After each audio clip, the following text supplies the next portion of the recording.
நம்மை நித்திய வழியில் நடத்தி செல்லும் இயேசு கிறிஸ்துவின் இனிய நாமத்தினாலே உங்களை வாழ்த்துகிறேன். இன்று கொலோசையின் உபதேசத்தை குறித்து நாம் தியானிக்கலாம். கொலோசையில் கிறிஸ்துவர்கள் என்று அழைக்கப்பட்டவர்கள் தேவனை வணங்குவதில் பல்வேறு நம்பிக்கைகளின் கலவையை கொண்டிருந்தனர். உண்மையில் அவர்கள் கொலோசே மதவிரோத கொள்கை என அழைக்கப்படும் ஒன்றை உருவாக்கிய குற்றம் அவர்களுக்கு இருந்தது. இந்த மதவிரோத கொள்கையை இப்போது நான் விளக்குகிறேன். அவர்களின் வழிபாட்டில் பின்வருபவை இருந்தன: யூத மதம், பிற இனத்தவர்களின் பழக்க வழக்கங்கள், தேவதூத வழிபாடு, நதிகளின் தெய்வ வழிபாடு மற்றும் ஞான மார்க்கம் எனப்படும் தத்துவ கோட்பாடு.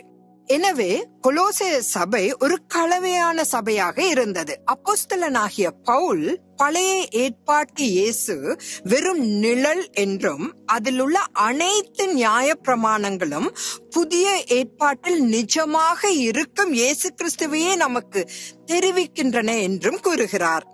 பிறகு ஏன் பக்தர்கள் சடங்குகளில் வேரூன்றி நிற்கிறார்கள்? இதுதான் கொலோசையின் மதவிரோதம். கிறிஸ்து இல்லாமல் நிழல் இல்லையே. எல்லா பழைய ஏற்பாட்டு சட்டங்களும் தேவத்துவத்தின் இரண்டாவது நபரை, அதாவது தேவனுடைய ஒரே பேரான குமாரனை அல்லவா காட்டுகின்றன. கொலோசையர் 2வது அதிகாரம் 16-17 வரையுள்ள வசனங்களில் அப்போஸ்தலனாகிய பவுல், ஆகையால் போஜனத்தையும் பானத்தையும் குறித்தாவது, பண்டிகை நாளையும் மாத பிறப்பையும் ஓய்வு நாட்களையும் குறித்தாவது ஒருவனும் உங்களை குற்றப்படுத்தாதிருப்பானாக. அவைகள் வருங்காரியங்களுக்கு நிழலாயிருக்கிறது, அவைகளின் பொருள் கிறிஸ்துவை பற்றினது என்று கூறுகிறார். ஏனென்றால் புது யுக இயக்கத்தை போல அவர்கள் சுத்திகரிப்பு சடங்குகளை மனிதனால் உருவாக்கப்பட்ட யூத மற்றும் புறஜாதி நடைமுறைகளுடன் கலக்கிறார்கள். ஞானவாதம், உயிர்த்தெழுதல் சரீரத்தில் இருந்தால் அது முற்றிலும் தீயது என்று அவர்களை நம்ப வைத்தது. ஏனெனில் சரீரம் இயல்பாகவே தீயது என்பதால் சரீரத்தில் உள்ள அனைத்து வகையான பாவங்களிலும் ஈடுபட அவர்களுக்கு உரிமம் வழங்கியது. அதோடு ஒரு நபர் ஆவிக்குரிய பேரின்பத்தையும் அனுபவிக்க முடியும். இது உண்மையில் தோமாவின் சுவிசேஷம் என்று அழைக்கப்படுகிறது. இதை அடிப்படையாக கொண்டுதான் டா வின்சி கோட் என்ற தலைப்பில் டான் பிரவுன் தனது புத்தகத்தில் எழுதியிருக்கிறான்.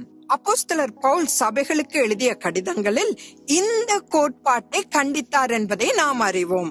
1 கொரிந்தியர் 15 இயேசு கிறிஸ்துவின் சரீர உயிர்த்தெழுதலை குறித்து அவர் விரிவாக கூறியுள்ளார். பரலோகத்தில் உள்ள தேவதூதர்களும் கிறிஸ்துவை வணங்குகிறார்கள் என்பதையும் நினைவில் கொள்ள வேண்டும்.